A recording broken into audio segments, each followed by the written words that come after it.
Газета «Коммерсант», Андрей Колесников. Да, я знаю. Сегодня Илья Яшин получил, Кто такой? Блогер, А что он получил 8,5 лет по статье о фейках. Вам не кажется, что за слова 8,5 лет, но это какой-то зверский срок? Значит, знаете, как в народе говорят, если кажется, надо креститься.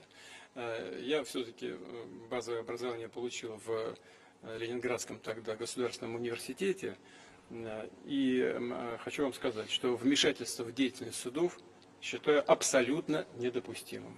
Подвергать сомнению решения суда считаю нецелесообразным. Есть определенные законом обозначенные права защиты граждан, так как они хотели бы это делать. Можно обратиться, наверное, на вышестоящую инстанцию. Адвокаты господина Яшина наверняка знают, как им надо поступить.